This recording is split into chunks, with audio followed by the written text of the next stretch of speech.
नमस्कार। मैं अखिलेश आप सभी का हार्दिक स्वागत करता हूं एक नए व्यक्तित्व एक नई शख्सियत के साथ। जहां आज हमारे साथ हमारे मेहमान अभिषेक जी हैं, जो दिल्ली से बिलोंग्स करते हैं। अभी हमारे ही डिपार्टमेंट में ऑडिटर हैं, लेकिन इनके पहले क्या थे इस बारे में मुख्य बात करेंगे हम लोग, और फिर आगे भी कहीं जाने वाले हैं उस पर भी बात करेंगे। लेकिन मैं सबसे पहले पूछना चाहता हूँ, भाई साहब आप इतना नौकरी छोड़ रहे हो, ले रहे हो, कभी हायर पोस्ट में आए, फिर नीचे आए, फिर आप ऊपर गए, इसका क्या क्राइटेरिया, क्या आप ऐसे सोच के रखे, ऐसे आ रहे हो ऊपर नीचे फिर ऊपर? जैसे तैयारी कैसे की आप, कब से नौकरी में आने का सोचे, क्या इसका मतलब रहा, क्या आप इतनी सफलता अर्जित किए जा रहे हैं आप? नहीं, ये तो पहले मेरा नेवी में हुआ था। हाँ, और 2012 में नेवी में 12th। आप ज्वाइन किए थे सबसे हाँ पहले अभिषेक? हाँ 12th क्लास के बेसिस पे हुआ था मेरा 2012 में इंडियन नेवी में। इंडियन नेवी में 2012 में? हाँ, इंडियन नेवी में। फिर वहाँ पे ट्रेनिंग सेंटर था उड़ीसा में, चिल्का झील के पास। हाँ, चिल्का में। तो वहाँ पे क्या हुआ, ट्रेनिंग में वो खाना, एक तो खाने की वहाँ दिक्कत थी, खाना सही नहीं था, नॉनवेज ज़्यादा मिलता था। अच्छा। नॉनवेज मिलता था और मैं नॉनवेज नहीं खाता हूँ बिल्कुल भी। और वो मतलब वहाँ का कंडीशन भी सही नहीं थी। वहाँ ऑलमोस्ट सभी दुखी थे। अच्छा, तो वहाँ से मैं एक वीक में आ गया था। ट्रेनिंग फिर हाँ, शुरू हुआ और आ गए आप? ट्रेनिंग चालू हो गई थी, एक वीक में मैं आ गया था। हम्म। फिर मैंने ग्रेजुएशन करी, बीएससी अच्छा, फिर मैथ। नौकरी छोड़ के आके ट्रेनिंग फिर से पढ़ाई शुरू किया हाँ, आपने? मैंने मैंने ग्रेजुएशन चालू कर दी थी 2011 में। ठीक है। BSc math honours Delhi university से। कॉलेज कौन सा था? कॉलेज था मेरा केशव महाविद्यालय। ठीक है। उसमें बीएससी मैथ ऑनर्स में मैंने चालू करी 2011 में। और फिर इसमें हो गया था तो मैंने ओपन से भी एडमिशन ले लिया था, बट फिर मैंने आके कंटिन्यू किया बीएससी मैथ ऑनर्स में। उसी कॉलेज से? हाँ, तो 2014 में मेरी ग्रेजुएशन हो गई थी। ठीक है। उसके बाद फिर मैंने ग्रेजुएशन के बेसिस पे सीजीएल की तैयारी चालू करी। फिर मेरा 2017 से एग्जामिनर में हुआ था मुंबई कस्टम्स में। 2017 एसएससी सीजीएल हाँ, बैच? 2016 का भी दिया था मैंने। अच्छा। प्री हो गया था मगर मेंस की तैयारी नहीं थी मेरी। फाइनल सिलेक्शन 17 वाले में हुआ? हाँ और एग्जामिनर मिला? हाँ, एग्जामिनर मिला मुंबई कस्टम्स में 2017 में। ठीक। बट 2017 में ही एग्जामिनर मिलने के बाद मुझे पता लगा था कि उतने ही मार्क्स में मेरा दिल्ली जीएसटी इंस्पेक्टर में भी हो रहा था। अच्छा। और हूँ मैं दिल्ली से, तो वो बाद में पता लगा था, ज्वाइन कर लिया था। फिर मैंने सोचा मतलब कर लेता हूँ। अच्छा। तो पहले अगर मुझे पता होता था कि दिल्ली जीएसटी में इतने में हो रहा था तो मैं वहीं अच्छा, ऑप्शन चुनने में थोड़ी गलती हो हाँ, गई। वो शुरू में फ्लो होता है ना, एक थोड़ा फ्लो में हाँ, जो भर पता नहीं दिए होता। फॉर्म भरने समय उतना ध्यान नहीं रहता आगे पीछे। हाँ, ठीक है, कोई नहीं। फिर मुंबई में किया मुंबई मैंने। में कस्टमर हाँ, ज्वाइन कर लिए 17 में? हाँ, एज एग्जामिनर। ठीक है। फिर 3 साल 2 महीने करीब मैंने वहाँ जॉब की। मतलब 20 तक? हाँ हाँ, 20 में मैंने ज्वाइन किया था। अच्छा, वहाँ 20 में उनकी ज्वाइनिंग हुई थी 2020 में। अच्छा अच्छा, ठीक है। फिर 20 से फिर मैंने जनवरी 2024 तक मैंने वहाँ पे जॉब की। फिर सीजीएल 21 से मैं यहाँ पे आया था जब सीजीएल 21 फिर आप देते रहे एग्जाम एसएससी का? उसके बाद। हाँ, नहीं, 17 के बाद मैंने 20 का दिया था। 20 में मेरा इतना नहीं हुआ कुछ। अच्छा, टीए मिला था शायद। ठीक है। फिर मैंने 21 का दिया था, थोड़ा ठीक। उसमें भी चाह रहा था मैं डीए में हो जाए पहले, तो पहली preference DA that mean divisional accountant? हाँ, डिविजनल अकाउंटेंट के लिए मैं जो चाह रहा किसी था। राज्य में उनकी पोस्टिंग हो जाती है और परमानेंट उसी राज्य में रहते हैं। हाँ, तो वही चाह रहा था 21 वाले से भी, बट उसमें नहीं हुआ तो मैं यहाँ पे आ गया। यहाँ पर आ गए, दैट मीन्स सीडीए जबलपुर में आ गए, सीजीडीए में आ गए और ऑडिटर में आ गए। हाँ, पहले 4600 ग्रेड पे में थे, आप आ गए सीधे 2800 में। हाँ, लेवल 7 में मैं मुंबई कस्टम्स में था, यहाँ लेवल 5 में आ गया। तो यहाँ मैंने ज्वाइन किया जनवरी 2024 में। ठीक है। यहाँ भी अभी साल मैं भर से यहाँ ज्यादा पे हो गए? कार्यरत हूँ, अभी यहाँ पे 15 महीना हो गया यहाँ भी? 14 हाँ, महीना? बस 14 महीना आसपास। तो घर वाले कुछ बोले नहीं कि मतलब 4600 लेवल 7 छोड़ के आप 2800 लेवल 5 में जा रहे हो? या जो दोस्त होंगे साथ में कस्टमर ड्यूटी कर रहे थे, नौकरी कर रहे थे? देखो, कहने वाले ठीक है, कहा सबने, कहा कहते हैं, मतलब एक बाहर से परसेप्शन अलग होता है चीज़ों का, है ना। अभी जो जैसे ही अभी डीएडी के बारे में भी कोई कुछ कहता है, बट इंटरनली जो काम करता है उनको सिचुएशन रियली पता होती है। ठीक है। किसी भी डिपार्टमेंट की बाहर से क्या परसेप्शन और रियलिटी में क्या है, उसमें फ़र्क होता है। तो बाहर वाले किसी और अपने पर्सपेक्टिव से कह रहे थे कि भाई कैसी है, लेवल 7 से 5 में जा रहा है। इंटरनली चीज़ें वहाँ पे थोड़ी अलग थी, थोड़ा रिस्की जॉब हो टफ जाती ड्यूटी है। था। टफ भी कहेंगे थोड़ा, बट रिस्की ज़्यादा है। अच्छा अच्छा। तो लाइफ में थोड़ा आप सोचे कि सुकून है, अभिषेक सोचा कि चलो मैं ऐसा नौकरी करूं जो पीसफुल रहे।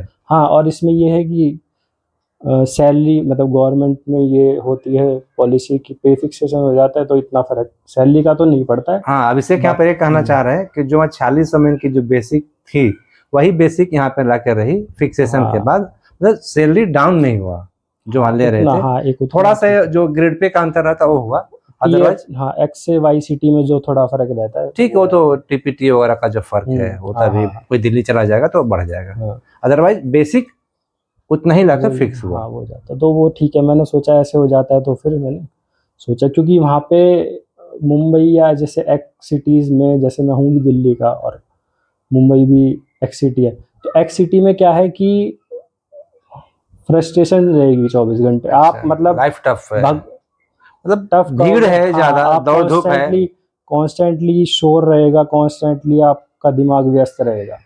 दिल्ली का रहने वाले आदमी को फिर क्या है, दिल्ली तो खुद इतना पॉपुलर स्टेशन है। देखो एक मैं वही कह रहा हूँ, मैं वहां रहा हूँ ना, उसके बाद भी मैं जब मुंबई में रहा हूँ तो ज्यादा लगा। वो चीज सस्टेनेबल नहीं है ना। आप लाइफ लॉन्ग ऐसे माहौल में नहीं रह सकते। देखकर अब यहाँ पे ऑडिटर में आ गया अभिषेक। यहाँ हालांकि तैयारी जारी रही एसएससी की। हाँ, वो मैं डीए के लिए चाह रहा था पहले भी, तो मैंने अच्छा डीए मतलब अंदर से था कि वो डीए में जाना है ज्यादा, मतलब उसके प्रति वो है चीज कहीं से देखिए क्या कि मैंने डीए वाला मैंने थोड़ा बात की। अच्छा, जो है वर्किंग है कुछ लोग, उनसे मैंने बात की तो अच्छा उसका ओपिनियन मतलब मुझे लगा उनका, तो मैंने इस पर क्या रैंकिंग रहा अभिषेक का? इसमें मेरा AIR ऑल इंडिया रैंक, हाँ AIR 1671 है। 1671 है। और तक में मार्क्स कितने रॉ नंबर रॉ थे मेरे, रॉ मार्क्स थे मेरे 390 में से 333 और नॉर्मलाइज होके मेरे 353 हो गए। 353 में 390 में से, हाँ 390 में से 353 में डीए मिला है, डिविजनल अकाउंटेंट। अभी कहाँ मिला है आइडिया नहीं? अभी तो मेरिट आई है। अभी देखते हैं क्या काम मिलता है। जाना तो है डीए में? हाँ नहीं सर, वो ठीक है, जहाँ चले जाएंगे। और इसके बाद क्या करना है, फिर एसएससी देना है? इसके बाद नहीं अब संन्यास एसएससी से? नहीं संन्यास एसएससी से कभी पकड़ना है एसएससी को का वही है। अगर इसमें एक डीए में क्या है कि ऑल मतलब थ्रू आउट लाइफ हम एक ही स्टेट में रहेंगे। एक ही स्टेट में रहेंगे, तो मैं एजी ऑफिस में इनकी पोस्टिंग होती है। एक ही स्टेट में रहेंगे और हूँ मैं जैसे दिल्ली से, तो मैं चाह रहा हूँ कि नॉर्थ इंडिया में हो जाए कहीं भी। हाँ, MP से ऊपर किसी रीजन में। अगर साउथ में हुआ तो मुझे देना पड़ेगा। अच्छा फिर से देना पड़ेगा? साउथ देना पड़ेगा ऑब्वियसली ना, क्योंकि देखो पूरी लाइफ घर के आसपास और पूरी लाइफ वो उनका एक अलग कल्चर हो जाता है। उस कल्चर में आप एकदम से वो आइडेंटिटी चेंज हो जाएगी, अगर है ना, वो वहाँ पे पूरी लाइफ दिक्कत हो जाएगी रहने में, वो बात है। तो अगर साउथ में हो तो मुझे शायद देना पड़ेगा। देखिए दिल्ली एक मेट्रोपॉलिटन सिटी है, राजधानी है, वहाँ के लोग या तो यूपीएससी ज़्यादा सोचते हैं या फिर MNC वगैरह में जाने के लिए सोचते हैं। तो फिर ऐसा कैसा कि मतलब 12th से ही सरकारी नौकरी की तरफ रुझान हो गया? जैसे घर में कुछ था क्या कि नहीं सरकारी नौकरी में? नहीं ऐसा, वो मेरा पहली बात, खैर मेरा तो नौकरी शब्द कह लो, चाहे फिर प्राइवेट हो या सरकारी हो, मैंने कभी नौकरी करनी ही नहीं चाहिए। मेन बात तो ये थी। बट ठीक है, अब कर रहे हैं, अभी धीरे धीरे देखेंगे आगे क्या है। घर की कुछ परिस्थिति ऐसी रही क्या कि मतलब नौकरी घर का कह लो, या मैं हूँ मतलब सिंगल चाइल्ड हूँ मैं जैसे। अच्छा सिंगल चाइल्ड हो? हाँ, तो ठीक है। उस सेंस में भी थोड़ा मुझे लगा घर से थोड़ा दूर रहना, होम सिकनेस वो भी है। तैयारी की मैंने उस टाइम, यही कह लो कि हाँ परिस्थिति कुछ कह लो, इसलिए मुझे करनी पड़ी। बट ठीक है, आगे देखते हैं। कोई ऐसा फिक्स ही नहीं है कि चलो नौकरी है तो।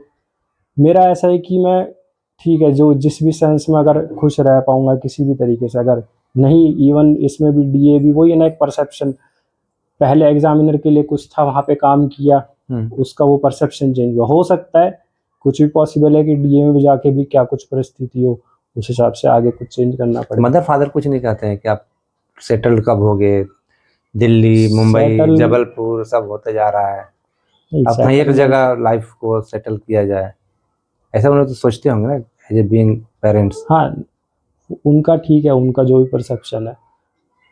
मेरा सेटल, मैं भी सोच रहा हूँ कहीं एक जगह हो जाए, हाँ। डीए में हो जाए या कहीं भी हो जाए, वो ठीक है। बट मेंटली सेटल होने, मतलब एक जॉब के सेंस में ही मैं कहीं सेटल हो जाऊँ, वो वाली बात नहीं है। मेंटली सेटलमेंट, पीसफुल, मेंटली थोड़ा शांत वहाँ रहे, मैं ऐसा यही जब चाह मैं रहा हूँ। जाऊँ, ऐसा जगह पे चला जाऊँ कि जहाँ पे हाँ, लगे कि नहीं अब ठीक है। हाँ, मैं इंटरनली भी लगना चाहिए ना। अभी जैसे मैं मुंबई में था, वहाँ पे क्या है, गुड्स का इंपोर्ट एक्सपोर्ट होता है, तो वहाँ कांस्टेंट मूवमेंट होता है ट्रक का, बड़े बड़े ट्रक का या बड़ी बड़ी मशीनों का।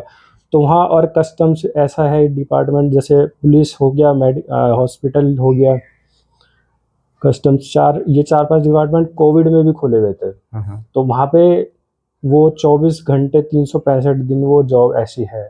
वहाँ मेरी नाइट शिफ्ट भी 12 घंटे की लगती थी, डे भी लगती थी। तो वो वहाँ पे है थी, हेक्टिक जॉब थी, शोर बहुत था। ऐसा तो अपना डिपार्टमेंट ठीक है, 2 साल में आदमी एसीएस हाँ, देगा नहीं ये तो गजेटेड ऑफिसर बन जाएगा, फिर अगले चौथे साल में 5400 ग्रेड पे भी ले लेगा, नहीं ये भी ठीक है, डीएडी दिल्ली में सही पोस्टिंग भी है। हो जाएगी।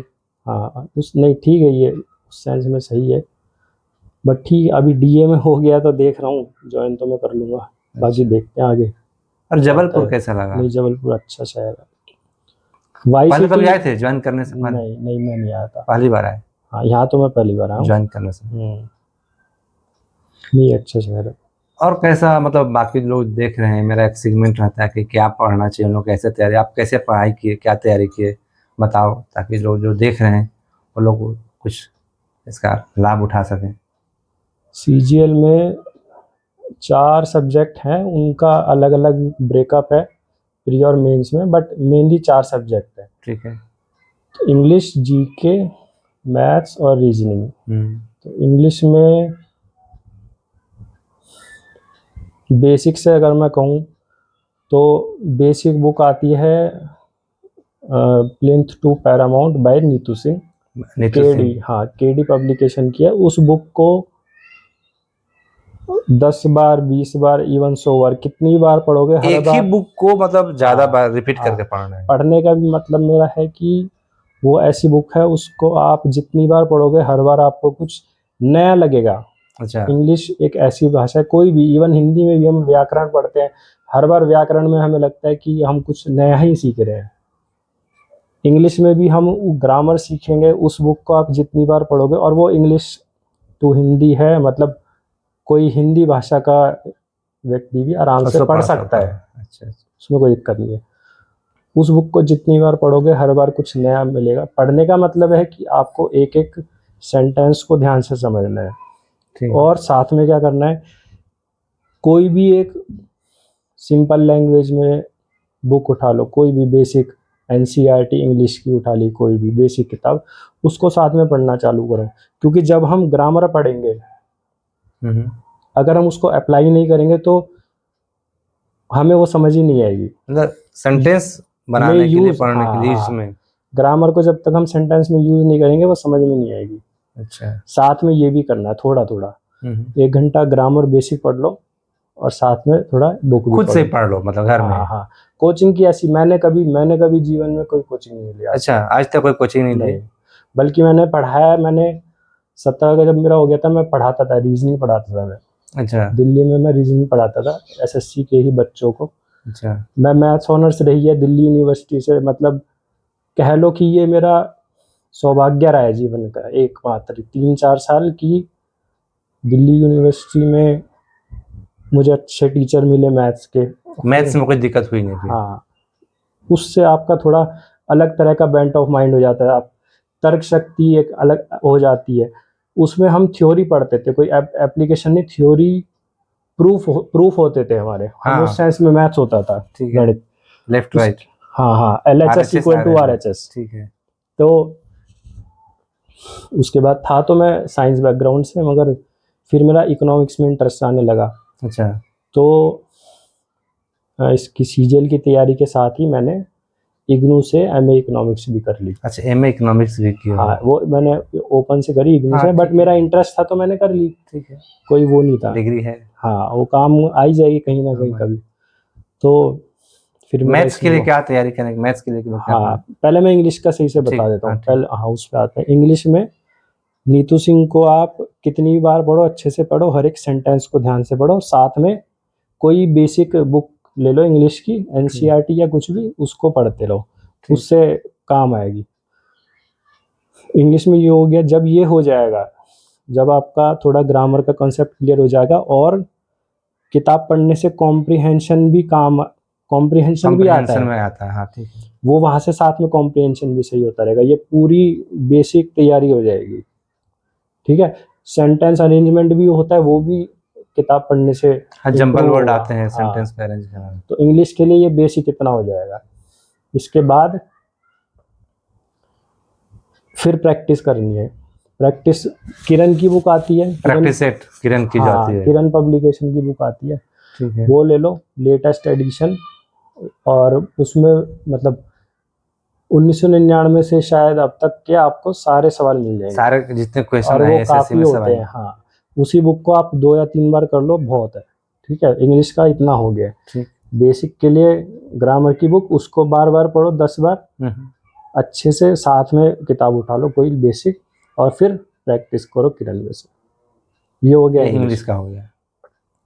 जीएस में, जनरल स्टडीज में, सामान्य अध्ययन में 6ठी से लेकर 10वीं तक की एनसीईआरटी पढ़ो, क्योंकि देखो कोई भी एनसीईआरटी बुक्स पढ़ो, सारे बुक्स पढ़ो। हाँ, क्योंकि कोई भी कोचिंग वाला, क्योंकि मैंने भी पढ़ा है, रीजनिंग में नहीं पढ़ाई है, कोई भी कोचिंग वाला अगर कोई पढ़ा रहा है तो वो कहीं ना कहीं वो एनसीईआरटी को ही तो पढ़ के पढ़ाएगा ना। बिल्कुल। इवन कॉलेज में भी बेस वही होता है, कहने का मतलब है। और कॉम्पिटिटिव एग्जाम में कहीं एडवांस जीएस नहीं आती है, वनडे एग्जाम में। तो एनसीईआरटी आप पढ़ो 6ठी से 10वीं तक की पहले, और 11वीं 12वीं की भी कुछ सब्जेक्ट में लेटेस्ट एनसीईआरटी तो आप 6ठी से 12वीं तक करो तो वो सफिशिएंट है, ठीक है। उसके अलावा कोई ज़रूरत नहीं है, इतना जीएस के लिए काफ़ी है।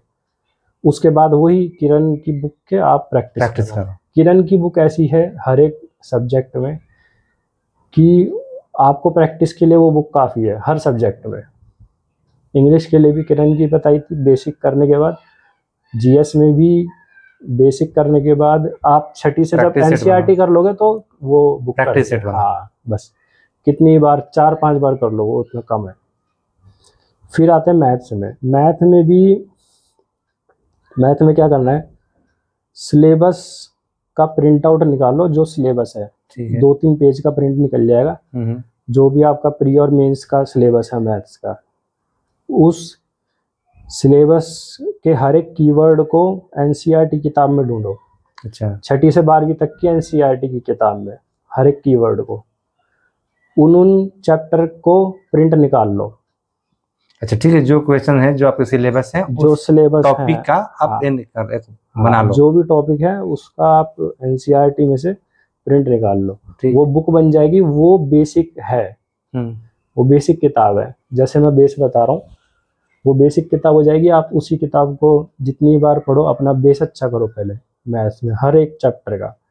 उसके बाद वही आपको किरण की बुक करनी है, या फिर से किरण वही प्रैक्टिस किरण की या और किसी की भी मिल जाए, आपको लगता है किसी भी कोई भी प्रैक्टिस सेट मिल जाए। इवन बहुत सारे टीचर आ, राकेश यादव है जो अभिनय मैथ्स है, किसी का भी आप करना चाहो, मतलब प्रीवियस ईयर करने, जितने मर्जी हो जाए प्रैक्टिस, ठीक है। यही है बेसिक और वो प्रैक्टिस।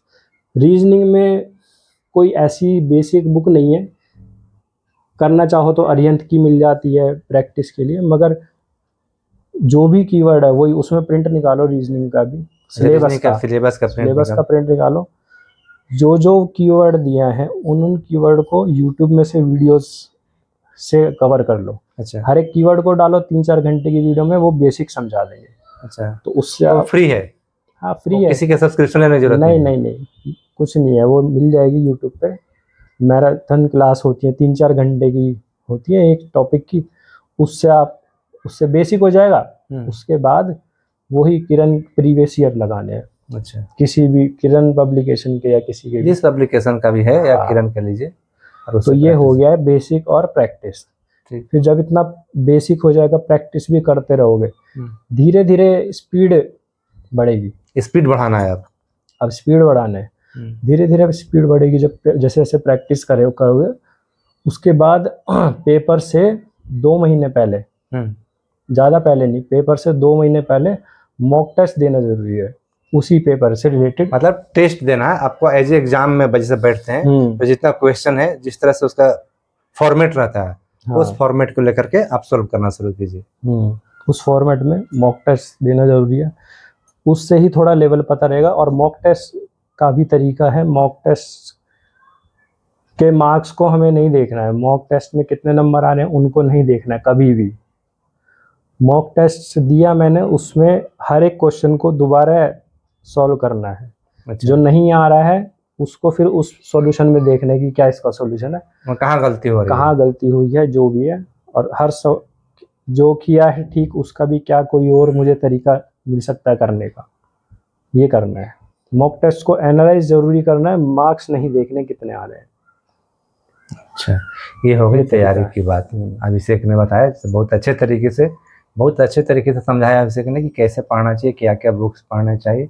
और इन बीच कभी कभी लोग फ्रस्ट्रेट होते हैं, इससे रिजल्ट नहीं आता है, कोई साथी पास कर जाता है, तो उस पर कैसे करना है, मतलब जिससे दिमाग शांत रहे, ज़्यादा परेशान ना हो। होता है कि एग्जाम अच्छे जाने पर भी कभी कभी सिलेक्शन नहीं होता है। इसमें मेरी व्यक्तिगत क्या राय है वो ही मैं बताऊंगा। हाँ, व्यक्तिगत राय मैंने कहीं से पढ़ा है या कहीं से सुना है वो मैं नहीं कहना चाहता। हाँ बिल्कुल। मेरी व्यक्तिगत राय ये है कि देखो, अगर मैं सिर्फ जीवन में ऐसे चल रहा हूँ सीधा, मैं जीवन मेरा ऐसा जा रहा है, तो कोई वो नहीं है उस जीवन में, कुछ अप डाउन ही नहीं है, सीधा जा रहा है, तो वो कह सकते हैं कि बोरिंग होने लगता है। ठीक है। अगर आप इस तरीके से देखोगे, आप चाहो तो जीवन को बोरिंग भी बना सकते हो या अच्छा भी बना सकते हो, बुरा भी बना सकते हो क्या रहा है मेरे चारों तरफ, उसको मैं किस तरीके से देख रहा हूँ वो मेरी ही राय है। जीवन में कुछ भी हो रहा है, मैं किस तरीके से देख रहा हूँ या देख रही हूँ, वो मेरी पर्सनल राय है। एक्चुअल में चीज़ें वैसी हो रही हैं या नहीं वो भी कुछ पक्का नहीं पता है। तो जो भी मन है उसको करो। अगर आप इसी एग्ज़ाम में आगे करना चाहते हो तो अभ्यास करने से बार बार चीज़ें मिल ही जाती है आखिरकार। कोई ऐसा कुछ नहीं है, आप तरीके से फोकस होके या स्ट्रेटजी से प्लान बना के काम करोगे, बिना प्लानिंग के करोगे तो कुछ नहीं होगा। प्लान बनाओगे, 6 महीने की तैयारी बहुत है इस एग्ज़ाम के लिए। इस एग्ज़ाम के लिए हाँ, इस एग्ज़ाम के लिए 6 महीने की तैयारी बहुत है। प्लानिंग से करोगे, हर महीने का प्लान बनाओगे, मतलब प्लान बनाइए, आप अपने आप को असेस करते रहिए बीच बीच में कि आप अभी तक क्या, हर महीने आप क्या प्रोग्रेस कर रहे हैं, कहाँ से चले थे और कहाँ तक आप पहुँच रहे हैं और कहाँ पहुँचना है। हाँ, 6 महीने का, अगर इस एग्ज़ाम की या किसी भी एग्ज़ाम की बात करूँ तो 6 महीने का आप प्लान बनाओ और एक महीने का बनाओ। मतलब एक महीने के 6 टारगेट बना लो। हाँ, उसमें भी हर वीक का बनाओ कि इस महीने में मुझे एक सब्जेक्ट पढ़ना है, उसमें इतने चैप्टर ख़त्म करने, और उस प्लान पे स्टिक रहना है, तभी ये 6 महीने में हो जाएगा, डुएबल है। नहीं तो फिर सबकी अपनी स्पीड होती है, जिसको थोड़ा ज़्यादा टाइम चाहिए या समझने में दिक्कत है, या कोई आर्ट्स का है या किसी भी विषय से, सबका अपना 8-10 महीने लग जाते हैं, बट 1 साल से ज़्यादा में 1 साल में हो जाता है। बहुत अच्छी बात है अभिषेक बताइए। अब हम बात के अंतिम तरफ पहुंचने वाले हैं। उससे पहले मैं बता दूं, बहुत से लोग मेरे पास कंप्लेन करते हैं कि आप सब्सक्राइब करने के लिए, लाइक करने के लिए नहीं बोलते हैं। तो मैं हमेशा बोलता हूं, मैं रिक्वेस्ट करता हूं, मतलब बस यही कर सकता हूं मैं कि मैं आपके लिए अच्छी सी स्टोरी ला रहा हूं। आप अभी तक सब्सक्राइब नहीं किए तो सब्सक्राइब कीजिए, लोगों के पास शेयर कीजिए, अच्छी अच्छी बातें बता रहे हैं हम लोग, लाइक कीजिए। और अभिषेक से हम अभी और पूछने वाले हैं, वैसे और पीसीएस वगैरह भी देना है क्या, है मतलब कि या नहीं देना है, या कुछ ऐसा कुछ तैयारी या कुछ नहीं? तैयारी नहीं है। मैं यही चाह रहा था अभी तो, फिलहाल तो मैं यही चाह रहा था कि एक ऐसी मिल जाए। नहीं, कोई पर्टिकुलर एसएससी या यूपीएससी, कोई वो कमीशन से रिलेटेड कोई नहीं है ना, मैं कोई ग्रेड पे के हिसाब से देख रहा था। मैं देख रहा था कहीं मिल जाए कि थोड़ा मुझे शांति भरा माहौल मिल जाए, या मुझे एक बात करने से भी लग रहा है कि बड़ा मतलब भाई बस कूल रहना है लाइफ में, ऐसा नौकरी रहे कि ठीक है जहाँ पे शांति रहे। और आगे मैं कुछ और अगर करना चाहता हूँ तो मैं उसको भी टाइम दे सकूँ। मेन बात ये अपने और जॉब करावे कुछ के अलावा कुछ भी। हाँ, मुझे कुछ मेरी कोई रुचि है, जो भी मुझे अच्छा लगता है, अच्छा अच्छा। तो उसमें मैं कुछ करना चाहूँ तो मैं उसमें समय दे पाऊँ। मेनली मैं ये चाह रहा था अभी। तो इस फिर वजह से शायद मैंने डिविजनल अकाउंटेंट चुना कि इसमें थोड़ा मुझे टाइम मिल जाएगा, बस ये बात है। दिल्ली, मुंबई और जबलपुर, ये तीनों में क्या समानता कुछ लगा जगह देखने पे, रहने पे? जबलपुर में क्या आपको कुछ, जबलपुर में क्या लगा खासकर? नहीं, जबलपुर तो अच्छा शहर है और लोग भी सही अच्छे हैं। यहाँ का वातावरण भी अच्छा है, वेदर भी अच्छा है। मम्मी पापा कभी आए क्या यहाँ पे? मम्मी पापा आए हाँ, जबलपुर? मेरे पापा आए थे अच्छा, आए शुरू थे में। ज्वाइन कराने? हाँ, कुछ टाइम बाद, 1 महीने बाद आए थे। अच्छा, तो उनको कैसा लगा? नहीं, उनको भी अच्छा लगा। जब नहीं, अच्छा शहर है जबलपुर। इवन मेट्रो सिटीज से, बड़े शहरों से तो अच्छा ही है। मैं ये कहूँगा कि अगर कोई लाइफ टाइम रहना चाहता है तो मेट्रो सिटी से बेटर है कि एक जबलपुर जैसे शहर में या किसी वाई सिटी में रहना सेटल एक हो जाइए। अच्छा सही ऑप्शन है लाइफ लॉन्ग के लिए। अब बेसिकली दिल्ली से रहने वाला हो? हाँ, फादर मैं मदर दिल्ली सब? में ही पैदा हुआ था, वहीं बड़ा हुआ था। तो फिर मुंबई चला गया। 30 साल तो मेरा ऐसे ही निकल गया दिल्ली मुंबई में। ठीक है, तो बहुत बहुत धन्यवाद। अभिषेक ने इतना नौकरी करी है, इतना इनके पास एक्सपीरियंस है। 2012 से सेंट्रल गवर्नमेंट को देख रहे हैं। पहले नेवी में गए, फिर मुंबई एग्जामिनर में गए, अब यहाँ पे ऑडिटर हैं, फिर डिविजनल अकाउंटेंट में सिलेक्शन हो गया है। तो इनकी बातें आप लोग को अच्छी लगी होंगी, उम्मीद करता हूँ। और मैं फिर से आप सभी का धन्यवाद करता हूँ। आप लोग देख रहे हैं, हमारा हौसला बढ़ा रहे हैं। इसी तरह से देखते रहिए, सब्सक्राइब कीजिए, लाइक कीजिए। और मैं अगली बार एक नए मेहमान के साथ उपस्थित होऊंगा। बहुत बहुत धन्यवाद।